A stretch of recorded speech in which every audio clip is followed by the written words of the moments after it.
Selamat pagi, Bu. Untuk hari ini kita akan melaksanakan perkuliahan tentang kelembagaan lokal dan pemberdayaan masyarakat. Jadi di perkuliahan ini sebenarnya ini adalah topik pertemuan 9 sampai 10 ya. Kita sebenarnya sudah menyelesaikan kemarin sampai pertemuan 7 untuk teknik-teknik itu per pertemuan harusnya pembahasannya. Kita lanjutkan ya. Untuk kelembagaan lokal ini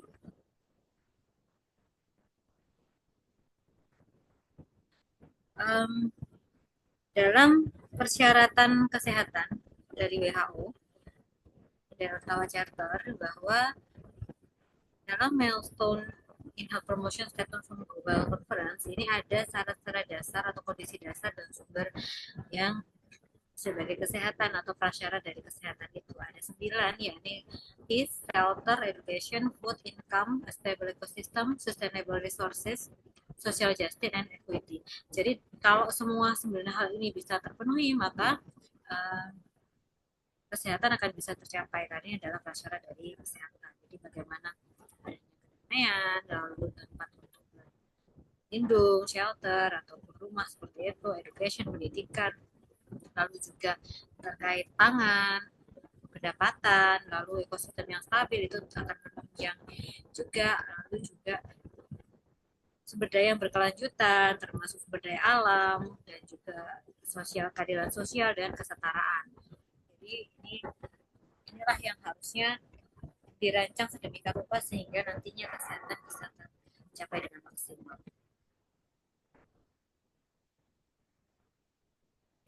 Kemudian ini adalah Ottawa Charter. Dalam Ottawa Charter ini ada saran aksi dan strategi dalam promosi kesehatan. Ini hanya sekedar ringan saja. Jadi yang pertama adalah Build Healthy Public Policy. Jadi kebijakan berwawasan kesehatan. Ini adalah sarana aksi yang pertama. Kemudian setelah itu adalah Create Supportive Environment. Jadi menciptakan lingkungan yang mendukung baik fisik maupun non fisik untuk terjadinya suatu perilaku kesehatan.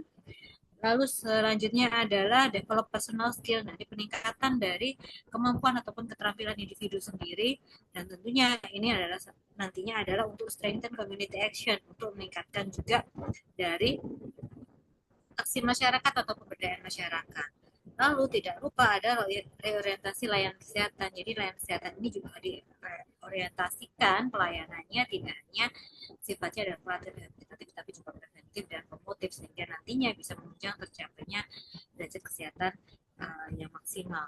Nah, kemudian untuk strateginya ada enable, mediate, dan advocate. Jadi ada 3 ini. Jadi bagaimana mengadvokasi dari segi kebijakan, regulasi seperti itu, lalu melakukan suatu mediasi untuk tercapainya suatu uh, kesehatan ataupun promosi kesehatan, dan enable atau memampukan baik itu dari segi kemampuan, pengetahuan, dan sebagainya. Nah, kemudian sebenarnya yang menjadi tujuan dari pembangunan Indonesia sendiri ini adalah berdasarkan pada Sustainable Development Goals atau SDGs. Nah, kemudian kalau di Indonesia diterjemahkan menjadi tujuan pembangunan berkelanjutan atau TPB. Nah, dalam TPB ini ada tanpa kemiskinan, yang pertama, goals yang pertama, lalu goals yang kedua adalah tanpa kelaparan, lalu yang ketiga adalah kehidupan sehat dan sejahtera, yang keempat adalah pendidikan berkualitas, yang kelima kesetaraan gender, yang keenam air bersih dan sanitasi layak, yang ketujuh adalah energi bersih dan terjangkau, yang kedelapan pekerjaan layak dan pertumbuhan ekonomi, yang kesembilan adalah terkait industri, inovasi dan infrastruktur, yang kesepuluh adalah berkurangnya kesenjangan, yang ke-11 kota dan pemukiman yang berkelanjutan, yang ke-12 adalah konsumsi dan produksi yang bertanggung jawab. Yang ke-13 adalah terkait penanganan perubahan iklim. Yang ke-14 adalah ekosistem laut. Yang ke-15 adalah ekosistem daratan. Yang ke-16 adalah terkait perdamaian, kemudian keadilan, dan juga kelembagaan yang tangguh. Lalu yang ke-17 adalah kemitraan untuk mencapai tujuan-tujuan tersebut. Inilah yang menjadi tujuan pembangunan berkelanjutan atau sustainable development. Kemudian Sustainable Development Goals ini adalah uh, salah satu program dari UN Development yang bertujuan untuk meniadakan kemiskinan dan kelaparan pada tahun 2030. Jadi sebenarnya kalau menurut UN Development Program ini bahwa sebenarnya sumber segala permasalahan itu adalah adanya kemiskinan. Jadi inilah menjadi salah satu tujuan pertama, yakni adanya kemiskinan dalam berbagai.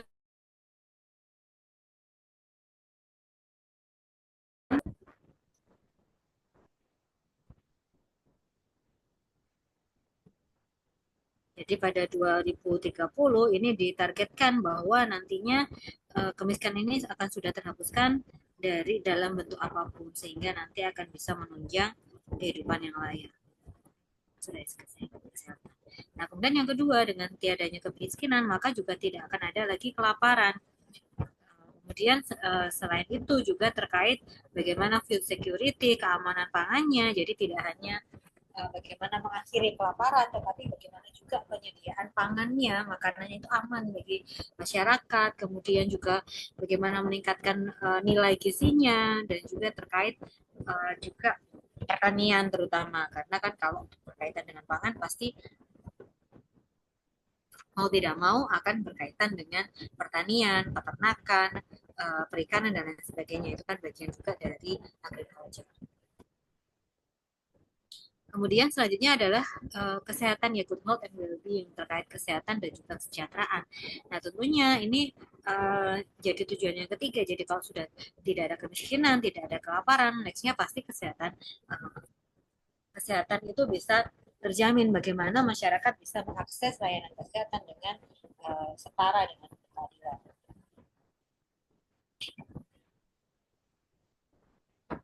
Nah, kesehatan ini juga tentunya harus tercapai dengan maksimal pada siklus usia semua siklus usia manusia. Jadi mulai dari dia dalam kandungan, kemudian setelah dia lahir, anak-anak, remaja, sampai nantinya menjadi lansia. Jadi bagaimana lansia ini juga bisa punya kesehatan dan kesejahteraan yang baik seperti itu.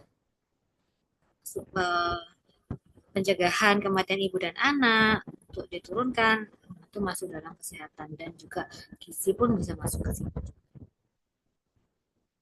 Nah, kemudian selanjutnya adalah pendidikan yang berkualitas. Jadi bagaimana pendidikan ini bisa inklusif, kemudian juga berkualitas, dan juga bagaimana nih ada long learning opportunities for all. Salah satunya adalah dengan program rekognisi pengalaman lampau.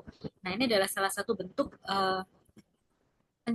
upaya untuk mencapai tujuan ini, tujuannya untuk semua masyarakat, semua rakyat itu berhak untuk mendapatkan pendidikan yang layak seperti itu. Termasuk di dalamnya adalah sekarang sangat banyak sekali ya beasiswa seperti KIP dan lain sebagainya, kartu Indonesia Pintar, itu kan bagian juga dari upaya untuk menjamin kesetaraan ataupun keadilan dan hak untuk mendapatkan pendidikan dari semua warga Indonesia. Kemudian selanjutnya adalah gender equality. Nah, di sini bagaimana tercapai kesetaraan gender, kemudian bagaimana nih seorang perempuan itu punya keberdayaan yang baik, karena banyak permasalahan, contohnya dalam masalah KDRT yang saya temui di salah satu berita saya, jadi cerita ya, karena beliau memang ada yang korban KDRT dan menangani KDRT. Seorang korban KDRT perempuan terutama itu akan merasa bahwa dia itu tidak berdaya, tidak bisa kalau tanpa suaminya, padahal suaminya melakukan suatu tindak kekerasan pada dia, dan merasa bahwa dia nggak berdaya kalau dia pisah, nanti hidupnya bagaimana seperti itu. Nah, karena itu salah satunya adalah dengan diupayakan dengan adanya pemberdayaan perempuan yang saat ini sangat gencar sekali. Contohnya di Kabupaten Nganjuk itu ada program sekolah perempuan, anak, dan masyarakat marginal. Nah, ini tentunya adalah tujuan utamanya supaya perempuan-perempuan di Kabupaten Nganjuk ini punya keberdayaan, terutama secara ekonomi, dan termasuk di dalamnya ada keberdayaan lain. Misalkan bagaimana nih kalau ada ADRT, bagaimana alurnya, bagaimana disiapkan suatu sistem mulai dari pengaduannya sampai nantinya pendampingan. Jadi kalau dari pengalaman yang kemarin saya dapat cerita itu sampai benar-benar trauma beliaunya. Jadi pendekatannya dengan psikolog itu butuh waktu yang sangat lama. Bahkan sekarang beliau masih merasa trauma kalau ketemu dengan orang yang karakteristiknya secara fisik mirip dengan suaminya.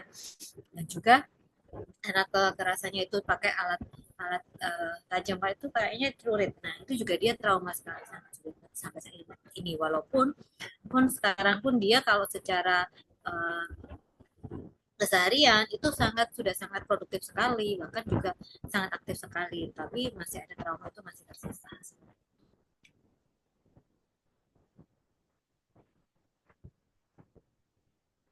Nah, kemudian selanjutnya adalah terkait clean water and sanitation. Jadi di sini adalah bagaimana memastikan bahwa seluruh masyarakat ini bisa mendapatkan akses air bersih dan juga sanitasi yang layak seperti itu.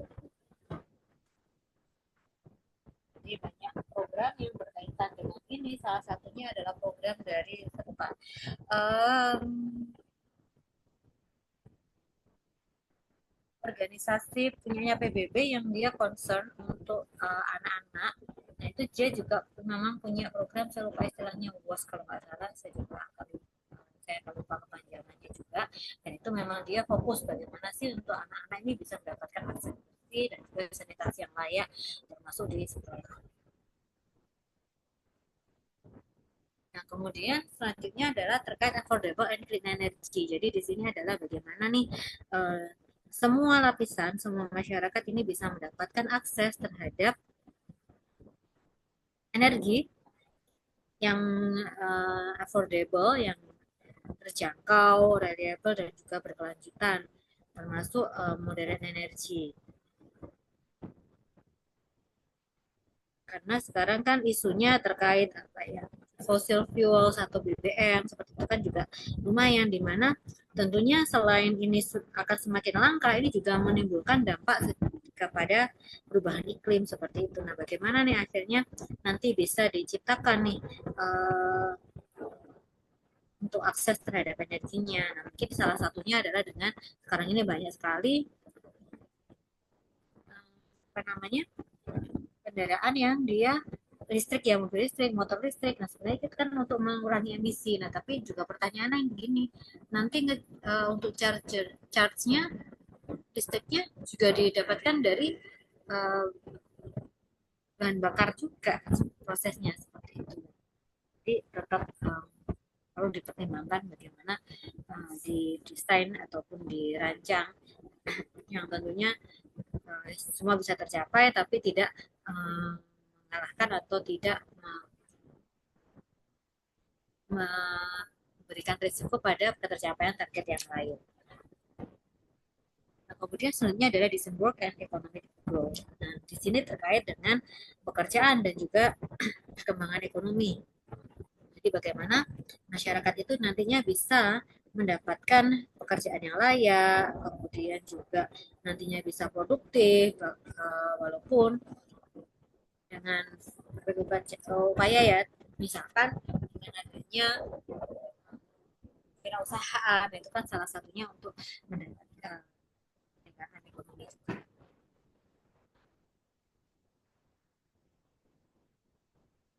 Kemudian selanjutnya adalah terkait industri, inovasi, dan juga infrastruktur. Nah, di sini adalah terkait bagaimana infrastruktur tadi yang ada, yang tersedia ini bisa menunjang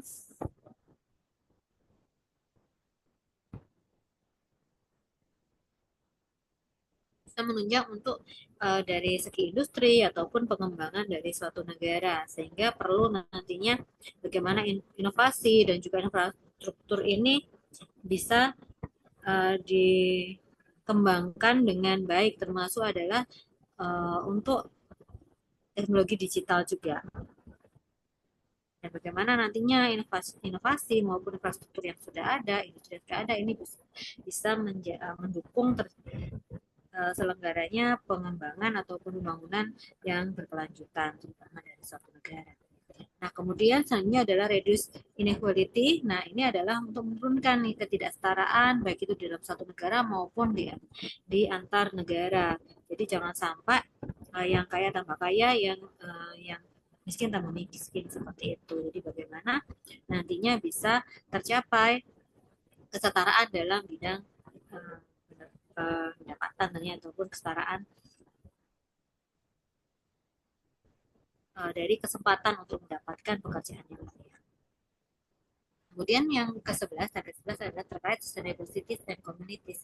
Nah, ini yang jadi isu sekarang adalah kota sehat seperti itu. Nah, ini bagaimana sih suatu kota itu bisa menjadi aman, menjadi nyaman dan sehat untuk ditinggali oleh warganya seperti itu. Termasuk yang paling banyak sekarang adalah pembangunan ataupun pengembangan untuk kawasan terbuka hijau. Nah, itu kan salah satu upaya nih supaya nantinya kota ini bisa semakin nyaman, at least dari segi pencemaran udaranya bisa dikurangi seperti itu.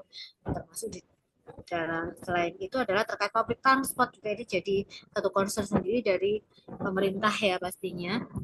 Banyak sekali pemerintah baik itu kota itu menyediakan public transport yang bisa diakses oleh masyarakatnya secara gratis minimal untuk swasta.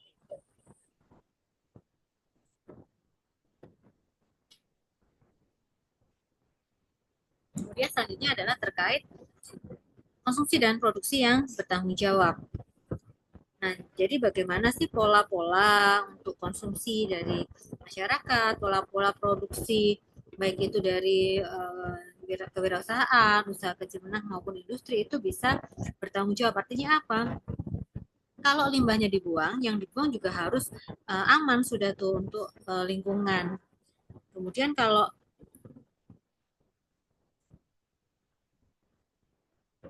terkait konsumsi juga kita harus memastikan nih bahwa apa yang kita beli, apa yang kita konsumsi itu tidak nantinya tidak meningkatkan jumlah sampah seperti itu. Sehingga nanti tidak akan memberikan dampak yang negatif terhadap lingkungan. Bagaimana kita melakukan 3R ya, reduce, reuse ataupun recycle seperti itu sangat penting. Kemudian yang ke-13 adalah uh,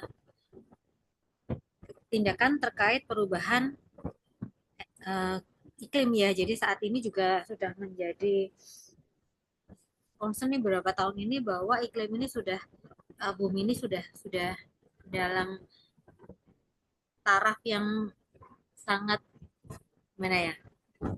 Sudah sangat apa ya? Perlu perhatian kita untuk kita kembalikan seperti itu karena perubahan iklim ini sendiri akan membawa berbagai dampak ya, seperti kenaikan untuk air laut seperti itu kan. Jadi mencair karena mencairnya gletser di kutub seperti itu. Kemudian juga bisa jadi karena perubahan suhu, perubahan iklim, jadinya musimnya nggak menentu. Akhirnya juga perkembangan penyakit pun juga jadi berubah seperti itu. Selain itu juga bisa menyebabkan misalkan global warming itu pasti memberikan dampak yang sangat uh, besar ke masyarakat, termasuk perubahan iklim juga bisa menyebabkan bencana-bencana yang sifatnya juga terkait bencana alam dan lain sebagainya. Kita udah merasakan nih bumi semakin panas kan. Nah, kemudian yang selanjutnya adalah terkait ekosistem lautan atau life below water. Jadi bagaimana nih laut bisa dikonservasi, kemudian juga nantinya bisa digunakan secara berkelanjutan, bagaimana sumber dayanya ini bisa nantinya bisa terjaga seperti itu. Nah, ini juga perlu untuk di kemudian selain um, ekosistem lautan juga adalah ekosistem di daratan sendiri. Jadi bagaimana nih daratannya nantinya bisa dilindungi, kemudian direstorasi, kemudian juga bagaimana nantinya ekosistemnya itu bisa di sustainable, hutannya dan lain sebagainya. Nah, ini juga apalagi dengan tanah ya, jangan sampai nanti terjadi degradasi ataupun yang lainnya seperti itu.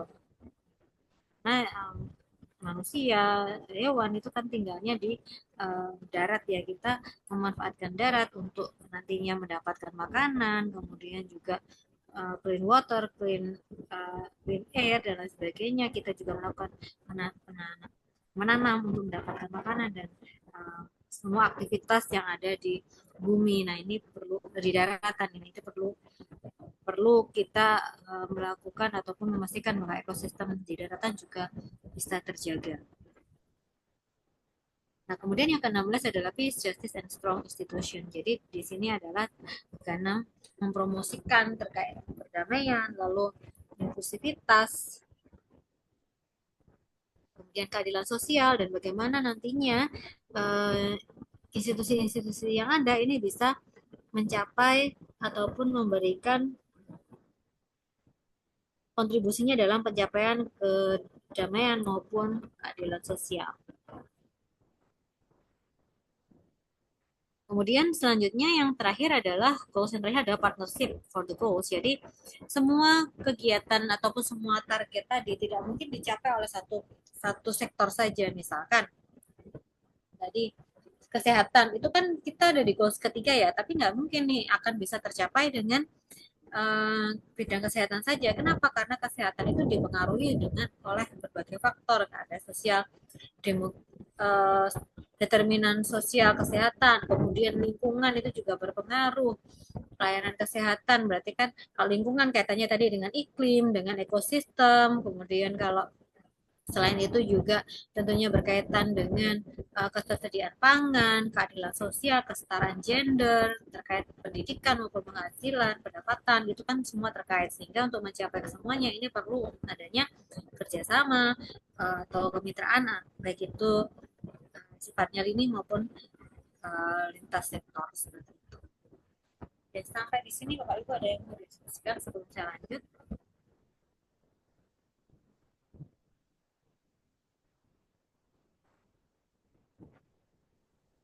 Belum, Bu. Lanjutkan ya. Saya mohon maaf sebelumnya ini masih visi yang lama. Saya belum sempat untuk menambahkan visi yang baru dari presiden kita yang baru. Tapi ini kerangka berpikirnya adalah bahwa apa yang menjadi visi dan nantinya misi dari presiden itu adalah didasarkan pada SDGs. Seperti itu kerangka berpikirnya. Ini saya skip saja ya.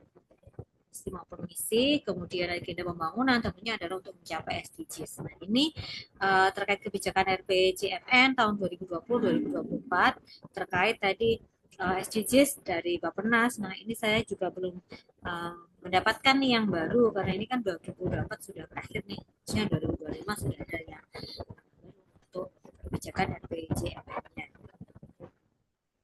Jadi tentunya ini nanti saya rasa tidak akan jauh berbeda untuk pencapaiannya. Tinggal nanti kalau yang sudah tercapai di 2024 artinya nanti perlu dipertahankan dan perlu ditingkatkan lagi. Seperti itu saja.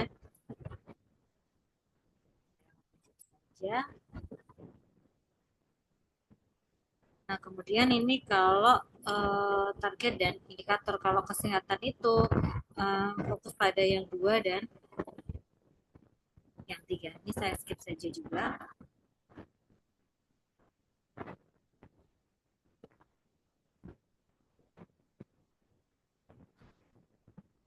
Sangat banyak sekali, tidak hanya bagaimana menciptakan derajat kesehatan, tetapi bagaimana nantinya ada penelitian, kemudian juga bagaimana pembiayaan kesehatan bisa dikembangkan dan lain sebagainya seperti itu. Ini nanti kaitannya, ini saya juga belum mencari diagram kes yang baru. Jadi dari visi dan misi presiden tadi diturunkan dari TPB ataupun dari SDGs. Kemudian tentunya kementerian menurunkan dari visi dan misi presiden. Itu. Ini yang akan menjadi arah pengembangan ataupun pembangunan kesehatan. Saya skip juga. Nah, untuk rencana strategisnya nanti ini juga nanti saya skip saja, tapi saya rasa tidak akan berbeda jauh karena yang dicapai tetap masih berdasarkan SDGs.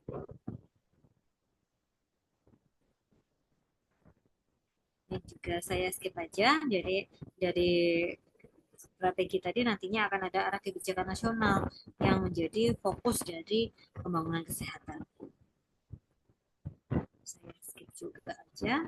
Nah, kemudian kita masuk ke pemberdayaan masyarakat. Jadi, semua kegiatan ataupun arah kebijakan ini nggak mungkin bisa dilakukan sendiri oleh pemerintah. Yang diperlukan adalah adanya peran serta masyarakat ya, terutama kalau dari arah kebijakan Kementerian Kesehatannya tahun 2020 hingga 2024 ini eh, yang kencang adalah terkait gerakan masyarakat atau germas seperti itu. Ini adalah salah satu bentuk dari pemberdayaan masyarakat. Nah, pemberdayaan masyarakat sendiri merupakan program pembangunan yang disiapkan itu harus memenuhi kebutuhan masyarakat, tidak berpihak pada kelompok masyarakat saja. Yang artinya apa? Tentunya perlu kerjasama dari penggagas dalam hal ini ya bidang kesehatan, baik itu dinas kesehatan, puskesmas, dengan masyarakatnya, mulai dari perencanaan hingga nanti evaluasi. Jadi masyarakat tuh harus terlibat. Masyarakat tidak hanya sebagai objek, tapi sebagai subjek. Juga mereka memikirkan masalah di lingkungan saya apa sih sebenarnya, penyebabnya apa, kemudian untuk solusinya itu harus diapain, saya punya apa nih untuk menyelesaikan solusi itu tadi. Untuk melaksanakan solusi tadi. Ini contoh nanti bisa dibaca sendiri juga terkait bagaimana pengembangan community based development pada lokal level ini dari Europe UNDP. Nanti bisa dibaca sendiri ya, ini pembelajaran saja bagaimana dilibatkan nih masyarakat, baik itu um, elected bodies and local regional level. Contohnya adalah pemimpin-pemimpin itu yang kepala ya, pimpinan dari misalkan kota kabupaten maupun juga DPR-nya, lalu governance-nya, pemerintahnya, dinas-dinas, lalu pihak swasta, NGO, dan juga yang lainnya itu dilibatkan semuanya di sini. Nanti bisa dipelajari seperti itu aja. Saja semuanya. Ini di Europe memang, di Eropa. Nah, kemudian kita masuk ke organisasi lokal. Nah, ini beberapa ciri dari organisasi lokal. Yang pertama adalah egalitarianisme, yakni adanya akses yang sama terhadap sumber daya dan kekuatan pengambilan keputusan. Kemudian juga adanya penghargaan kepada orang berdasarkan prestasi jadi yang menjadi uh, anggota dari ataupun penggerak dalam organisasi lokal itu sendiri. Lalu adanya keterbukaan partisipasi bagi seluruh anggota. Tentunya kalau organisasi lokal yang ada misalkan di desa, nah itu kan sebenarnya terbuka nih siapa saja boleh nih untuk ikut berpartisipasi di menjadi bagian dari organisasi tadi, misalkan PKK atau Karang Taruna. Lalu setelah itu juga adanya penegakan hukum dan keadilan, karena tentunya di dalam organisasi lokal pun walaupun itu di level desa pastinya akan ada aturan budaya yang nantinya harus dipatuhi dan dilaksanakan oleh anggotanya. Kemudian adanya toleransi dan pluralisme dan juga mengembangkan musyawarah. Jadi keberagaman, toleransi itu juga penting karena organisasi lokal yang ada di misalkan di desa itu kan juga sangat bermajemuk ya masyarakatnya. Kemudian untuk pengambilan keputusan tentunya dilakukan berdasarkan musyawarah. Kemudian kalau karakteristiknya untuk organisasi lokal, kalau dari segi bentuknya ini ada yang terbentuk secara alamiah atau prakarsa. Contohnya kalau alamiah itu adalah pengajian seperti itu kan biasanya kesepakatan dari kelompok masyarakat. Contohnya tempat saya nanti satu RT itu ada pengajian, nah itu berdasarkan kesepakatan. Kalau prakarsa memang dia dibentuk untuk mencapai satu tujuan tertentu. Nah, kemudian kalau keanggotanya ini biasanya didasari adanya kesamaan tertentu. Jadi kayak pengajian tadi ya pasti semuanya muslim ya, tinggal pengajian bapak-bapak atau ibu-ibu. Nah, itu pasti punya karakteristik yang sama. Lalu sifatnya sukarela, jadi tidak ada paksaan. Kemudian juga hubungannya ini lebih ke hubungan yang sifatnya interpersonal, pendekatan. Kemudian kalau jangkauan wilayahnya, ini tentunya jangkauannya hanya tingkat lokal, misalkan RT, RW, dusun, seperti itu. Lalu untuk terkait dana, sumber dananya bisa dari iuran anggota. Kalau pengajian saya itu juga ada kasnya, itu kan dari iuran ya, bukan dari eh, pemerintah dan sebagainya. Bisa juga dari sumbangan masyarakat, dari dunia usaha, subsidi pemerintah maupun hasil usaha organisasi. Jenis organisasinya. Ini tadi sudah saya jelaskan. Kalau yang prakarsa contohnya penelitian, BPKK, UKS itu kan. Nah, kemudian kegiatan organisasi lokal ini bentuknya apa saja? Dia bisa berupa untuk upaya memperkuat lembaga adat ataupun kebudayaan. Jadi misalkan suatu uh, ikatan kesenian seperti itu kan terkait adat ya atau budaya itu kan memperkuat. Lalu pengembangan kegiatan olahraga dan kesenian, kegiatan keagamaan, lalu kegiatan usaha kesejahteraan sosial, kegiatan pemberdayaan ekonomi ataupun masyarakat. Ini bentuk-bentuk kegiatan organisasi lokal dan bisa fokus ke salah satu atau dia ada beberapa. Nah, misalkan contohnya adalah PKK. PKK itu kan juga dia tidak hanya di uh, terkait ekonomi, tapi bisa juga dia terkait usaha kesejahteraan masyarakat. Lalu kalau Karang Taruna, nah ini kan bisa jadi dia kegiatannya mulai dari olahraga, kesenian juga bisa masuk, agama juga bisa masuk, dan sebagainya. Kemudian apa sih peranan dari organisasi lokal? Nah ini yang pertama adalah memberikan informasi, kemudian terkait mediasi juga, lalu mengadvokasi, dan tentunya untuk pemberdayaan. Ya, sampai di sini Bapak Ibu ada yang mau didiskusikan sebelum saya lanjut?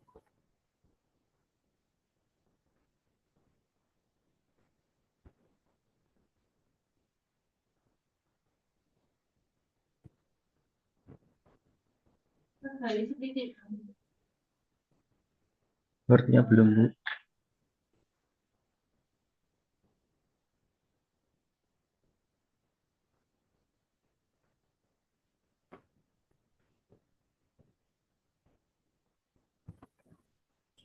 Oke, kita lanjutkan ya. Nah ini selanjutnya adalah tugas. Nah, tugas dari Bapak Ibu nanti dibagi menjadi kelompok saja. Di sini yang ikut ada berapa? Jadi dua kelompok ya, satu kelas. Nanti monggo untuk mencari jurnal terkait peranan organisasi lokal ataupun kelembagaan di bidang kesehatan. Nah, karena ada dua kelompok, nanti judul-judulnya harus berbeda. Lalu dari jurnal tadi bisa dianalisis nih peran organisasinya dalam bidang kesehatan itu apa saja. Nah, kemudian nanti tugasnya bisa dikirimkan melalui PJMK saja, lalu bisa dipresentasikan di Bapak Ibu. 2 minggu lagi, monggo nanti bisa kita diskusi. Oke, ada yang mau ditanyakan terkait tugasnya Bapak Ibu?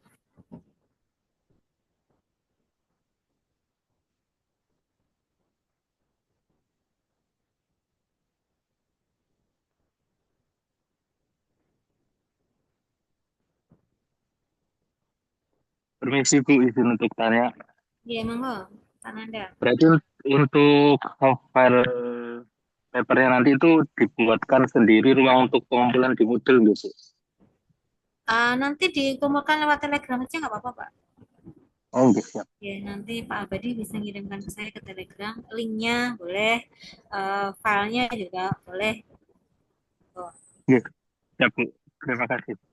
ya. Ada lagi, Bapak Ibu?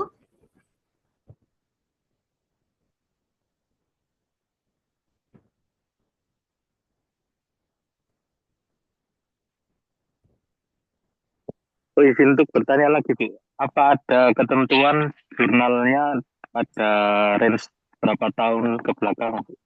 Ya, kalau bisa maksimal 10 tahun ya, Pak. Akan semakin bagus, semakin bagus. Ya, ya Bu. Ya, ada lagi? Tidak ada. Uh, hari ini mungkin kita bisa akhiri. Terima kasih sekali lagi atas waktunya, Bapak Ibu. Semoga apa yang sudah kita laksanakan hari ini bisa memberikan manfaat dan juga bekal bagi semuanya. Dan juga berkah bagi kita semua. Saya mohon maaf juga jika dalam penyampaian saya ada yang kurang berkenan. Terima kasih. Wassalamualaikum warahmatullahi wabarakatuh. Selamat pagi. Waalaikumsalam. Waalaikumsalam Terima kasih, Bu. warahmatullahi wabarakatuh. Terima kasih, Bu. Ini ya.